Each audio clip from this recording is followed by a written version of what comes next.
कल्लेला भक्तीची जोड देऊन ही विठू माऊली टिळा की टिळा राखी खूप अप्रतिम आहे। या रक्षाबंधनला ही राखी आपल्या भावाला बांधूया। ही माऊली टिळा राखी आपण बनवायला शिकूया।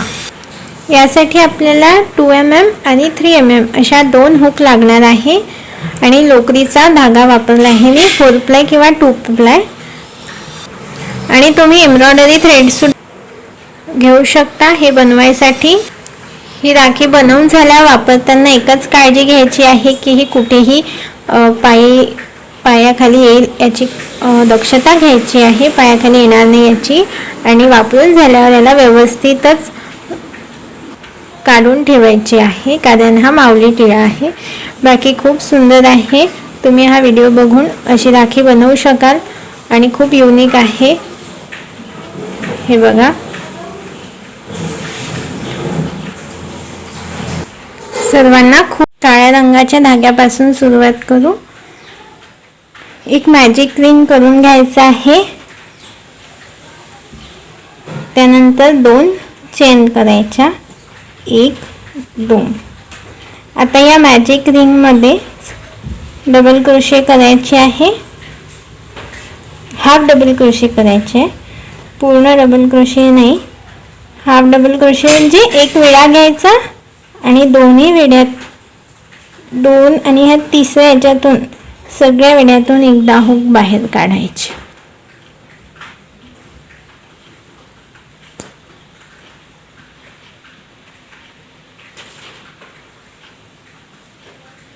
असा विडा घ्यायचा हुकवर आणि या 3ही विड्यातून एकदा हुक बाहेर काढायची। असे आपल्याला एकूण 18 हाफ डबल क्रोशे करून घ्यायचे आहे। हे सुरुवातीला जे 2 चेन केल्या होत्या तो एक हाफ डबल क्रोशा झाला आणि त्यानंतर 17 हाफ डबल क्रोशे, असे आपल्याला एकूण 18 हाफ डबल क्रोशे या मॅजिक रिंग मध्ये करून घ्यायचे आहे। तर हे करून झाल्यावर दाखवते मी।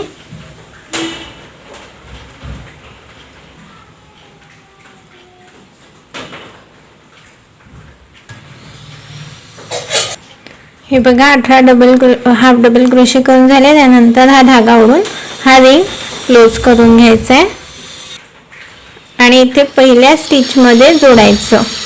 स्लिप स्टिचने जोडलं, एक चेन करायची आणि हा धागा कापून घ्यायचा। ज्या सुरुवातीला 2 चेन केल्या होत्या त्यातल्या दुसऱ्या चेन मध्ये आपण स्लिप स्टिचने जोडलंय, एक चेन केली आणि आता धागा कापून घेऊ। आता पिवळ्या रंगाचा धागा घ्यायचा आहे, एक स्लिप नॉट करून घ्यायची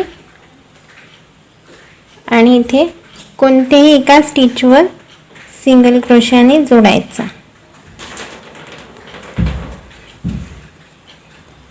त्यानंतर परत 2 चेन करायच्या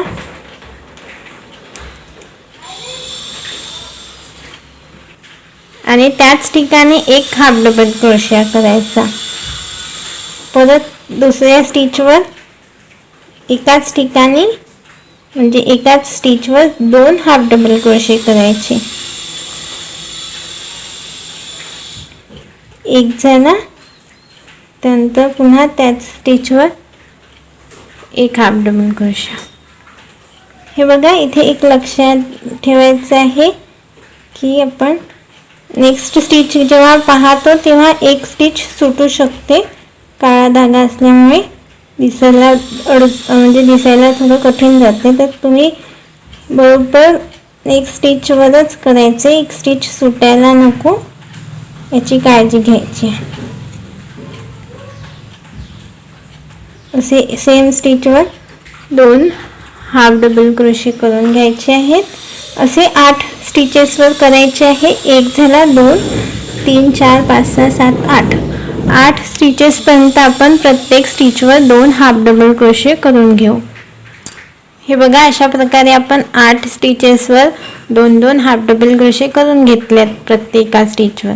आता काय करायचं, पुढच्या स्टिचवर एक डबल क्रोशा करायचा आहे, त्यानंतर परत त्याच स्टिचवर एक ट्रिपल क्रोशा. ट्रिपल क्रोशा म्हणजे 2 वेढे घ्यायचे आणि 3 वेळा हुक बाहेर काढायची 2-2 वेढ्यामधून. पुन्हा त्याच ठिकाणी एक डबल क्रोशा.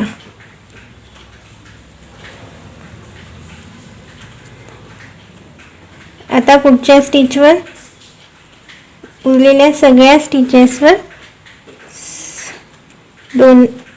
प्रत्येक स्टिचमध्ये 2-2 हाफ डबल क्रोशे अशा प्रकारे उरलेल्या सगळ्या स्टिचेसवर करून घ्यायचे आहे. सेम स्टिचवर 2 हाफ डबल क्रोशे.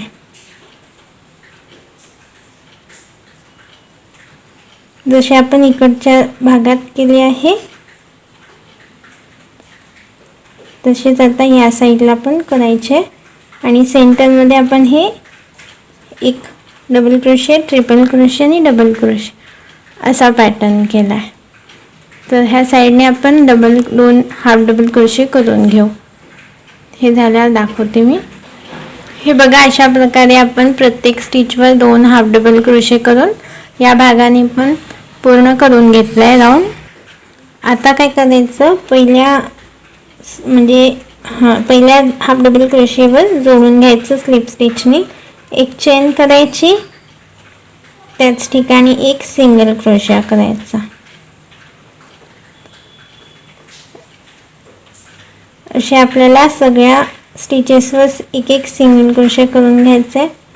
पुढच्या स्टिचवर एक सिंगल क्रोशिया, पुढच्या स्टिचवर एक सिंगल क्रोशिया. असं आपल्याला कुठपर्यंत एक एक सिंगल क्रोशा करून घ्यायचं आहे. तर हे इथे जे आपण डबल क्रोशा केला आहे सेम स्टिचमध्ये बघा, डबल क्रोशे, ट्रिपल क्रोशा आणि डबल क्रोशा, हा जो 3 याचा सेट आहे तिथपर्यंत, म्हणजे ह्या 8 जे आपण 8 वेळा केले आहेत, 8 स्टिचेसवर 2-2 डबल क्रोशे. तर त्या प्रत्येक एका स्टिचवर एक सिंगल क्रोशा इथपर्यंत करून घेऊ. आता इथे जो ट्रिपल क्रोशा केला आहे आपण त्याच्यावर एक पुन्हा हाफ डबल क्रोशा करायचा. त्यानंतर त्याच ठिकाणी एक डबल क्रोशा करायचा.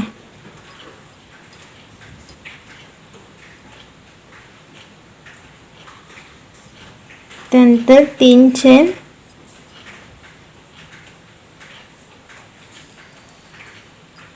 एक 2च करा, 3 जास्त लांब होईल. त्यानंतर सेकंड चेनमध्ये एक सिंगल क्रोशा करायचा आणि त्याच्या खालच्या याच्यावर एक पिको स्टिच म्हणजे सिंगल क्रोशा त्या 2 याच्यामधून. आता हा स्टिच जिथे घेतला होता आपण डबल क्रोशिया तिथे आता आपल्याला सिंगल क्रोशा करायचा. अगोदरच्या राऊंडचा जिथे डबल क्रोशा होता तिथे सिंगल क्रोशा. पिको स्टिच झाल्यानंतर एक सिंगल क्रोशा केला. त्यानंतर पुढच्या याच्यावर एक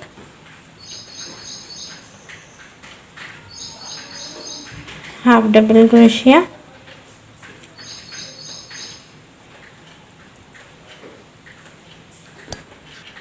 आणि आता उरलेल्या सगळ्या स्टिचेसवर एक एक सिंगल क्रोशा, जसं या साईडने केलं आहे तसं.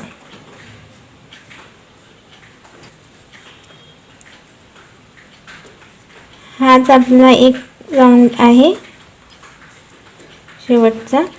त्यानंतर आपला हा राखीचा जो मधातला भाग आहे तो पूर्ण झाला. त्यानंतर आपण दोरे कसे करायचे ते बघू.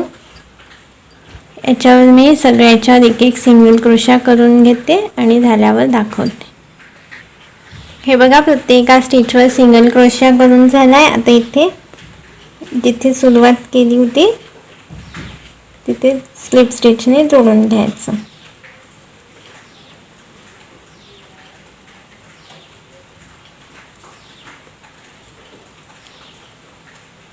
आणि एक चेन करून हा धागा कट करून घेऊ. आता हा कट केलेला धागा मागच्या दिशेने ओढून घ्यायचा, हाईट करून घ्यायचा. हे बघा हुकच्या मदतीने, म्हणजे मागून पण आपली सुंदर फिनिशिंग दिसेल. असे सगळेच धागे हाईट करून घ्यायचे आणि एक्स्ट्रा धागे कापून घ्यायचे. ते छान फिनिशिंग करून घेऊ मागच्या दिशेने. हे बघा असा आपला सुंदर माऊली टिळा तयार झाला आहे. आता आपल्याला याला दोन बाजूनी राखी म्हणून बांधायसाठी दोरे विणायचे आहेत. तर ते कसे विणायचे ते आता आपण बघू. या दोऱ्या बनवायसाठी राख्यांच्या आपल्याला 2 धाग्यांचे दोरे सोबत घ्यायचे आहे. तुम्ही काळा पिवळा घेऊ शकता, पण मी इथे मरून कलर आणि पिवळ्या कलर हे 2 धागे घेतले आहेत लोकरीचे सोबत. त्यानंतर इथे कशी स्लिप नॉट करायची. आणि हे दोरे बनवायसाठी आपण काय केलं आहे, 3 mm चा क्रोशा हुक घेतली आहे. कारण इथे 2 सोबत धाग्यांवर वर्क करायचं आहे, तर आपल्याला छोटी हुक घेऊन काम करता नाही येणार. इथे थोडा मोठ्या साईजची हुक म्हणजे 3 mm ची घेतली आहे. तर इथे स्लिप नॉट केल्यानंतर काय करायचं, मी पिवळ्या धाग्याला मेन धागा घेते. तर याला पिवळ्या धाग्याला आपल्या बोटावर असं टाईट करायचं, जे आपण नेहमीच्या वर्कसाठी करतो. त्यानंतर ही हुक अशी आडवी धरली आहे. तर यावर आता हा लाल धागा टाकायचा आणि हुकवर जे ऑलरेडी आहे 2 धागे आणि आता हा आपण विडा टाकला त्या सर्वांमधून हुक बाहेर काढायची. पुन्हा हुकवर हा धागा टाकायचा असा आणि या 2 वेड्यातून हुक बाहेर काढायची. पुन्हा हुकवर वेडा टाकायचा मरून कलरच्या धाग्याचा, दोन्ही यातून हुक बाहेर काढायची. असं करत जायचं. तुम्हाला जेवढ्या लांबीचं दोरी पाहिजे आहे राखीसाठी तेवढ्या लांबीचं असं हे करून घ्यायचं आहे. हे बघा, ही मागची बाजू आणि समोरची बाजू बघा किती सुंदर दिसते. इथून पण सुंदर दिसते. 2 कलरचं कॉम्बिनेशनचा धागा एकच आणि हे राखीला लावल्यावर तर खूपच सुंदर दिसणार आहे. तर चला अशा पद्धतीने आपण हा पूर्ण करून घेऊ. हे बघा, हुकवर टाकायचा हा धागा आणि या दोन्हीमधून हुक बाहेर काढायची. साधी चेन करतो तसंच हुक बाहेर काढायची. तर तुमच्या लक्षात आली असेल, तुम्ही हे कोणत्याही प्रकारच्या राखीसाठी बनवू शकता. खूप सुंदर ट्रिक आहे ही. राखीसाठीच नाही तर इतर कोणतेही तुम्ही डेकोरेशनसाठी वॉल हँगिंग पीस बनवता ते कशाहीसाठी हे वापरू शकता. हे बघा, अशी एका बाजूची दोरी मी जोडून घेतली आणि आता अजून अशीच अर्धी इकडल्या साईडसाठी करायची आहे. तर हे जोडायची कशी ते दाखवते. बॅक साईडने जोडायची आहे. सेंटर घ्यायचा आणि जोडायसाठी मी ही परत बारीक हुक घेतली आहे. बॅक साईडने सेंटरमधली जी स्टिच आहे त्यामध्ये हुक टाकायची आणि हा जो लूप आहे तो यातून बाहेर काढायचा. मग एक सिंगल क्रोशा करायचा आणि पुढच्या स्टिचवर एक स्लिप स्टिच करायचा. हा कथ्था धागा पण मागे घेऊन घ्यायचा आणि नंतर इथे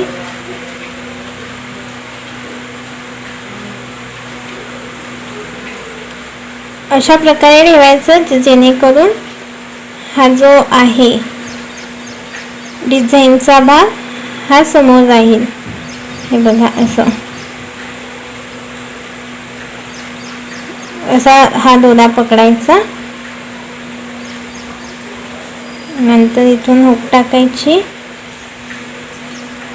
आणि हा जो लूप आहे तो बाहेर काढायचा. ह्या कथ्था धाग्याला इकडे टाकून इथे सिंगल क्रोशा करायचा हा बाहेरही देऊ शकता. याला आपण नंतर मग इकडे ओढून घेऊ आणि पुढच्या स्टिचवर एक स्लिप स्टिच करायचं. हे व्यवस्थित जोडलं गेलं आहे. तुम्हाला वाटत असेल तर अजून 1-2 स्लिप स्टिच करून घेऊ शकता पुढच्या स्टिचेसवर. आणि एक चेन करून हा धागा कापून घ्यायचा.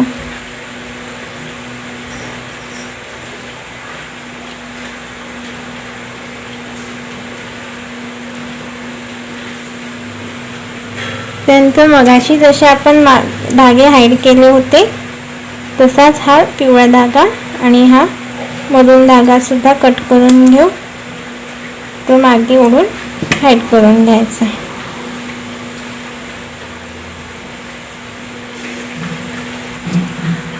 तुमचं जर हे तरीही उलट पडत असेल तर यासाठी एक गोष्ट करू शकता. पहिले समोरून हा धागा ठेवून घ्यायचा, त्यानंतर मागून हुक टाकायची आणि बरोबर जसा समोर आहे तशाच पोझिशनमध्ये याला मागे ओढून घ्यायचं आणि मागून हा धागा, नंतर मग सिंगल क्रोशा करायचा. म्हणजे इथे उलट पडण्याचा काही चान्स राहणार नाही. हे बघा कसं सरळच आहे. पहिले सरळ समोरून ठेवून घ्यायचं आणि नंतर मग तो लूप ओढायचा. इथे स्लिप स्टिच करायची सरळ.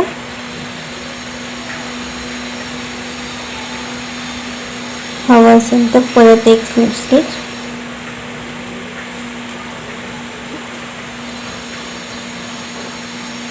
आणि ह्या दोघांना बांधून घेऊ.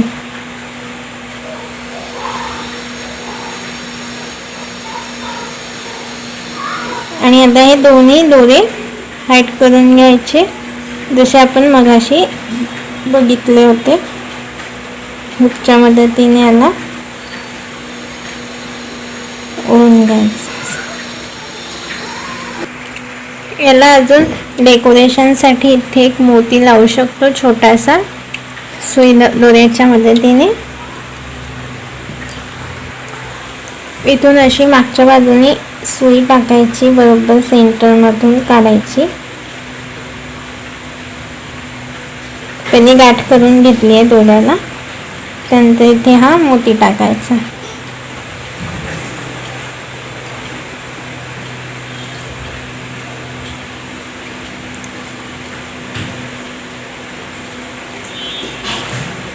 आणि इथे परत वापस मागच्या दिशेने सुई ओढायची. तसा हा इथे अटॅच झाला आणि मग गाठ करून घ्यायची. हे बघा असा मोती फिक्स करून घेतला, मागून धागा कापून घेतला गाठ करून आणि इथे आपली ही सुंदर पूर्ण राखी झाली तयार.